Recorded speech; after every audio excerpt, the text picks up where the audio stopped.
Hello hi नमस्कार। आज recipe है चिल्ली पनीर। फास्ट आम सामग्री जो काटिदेले देन आम सब जो कॉर्नफ्लावर पकईकिना पनीरटा कमी मैरिनेट करके तेल रे छाणी देखो तेल पकईदेली आपको छाणी दिए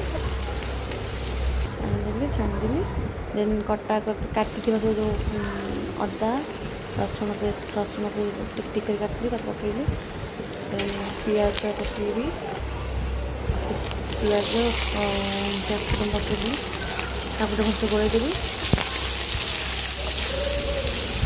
से कंचा टी थोड़ा हल्का तापर मैंने जो ग्रेवी करने पानी रे काश्मीर चिली और गोलमरीच गुंड कॉर्नफ्लावर देदी आ सब विभिन्न प्रकार सॉस सब पकईली सोया सॉस चिली सॉस आउ टमाटो सॉस पकईली देन ए आपको मैरिनेट कर मैंने गोल रखीदी आप पकईदेवी पकईदेली देन गोलैली ए पनीर पकईदेली होगा चिल्ली पनीर।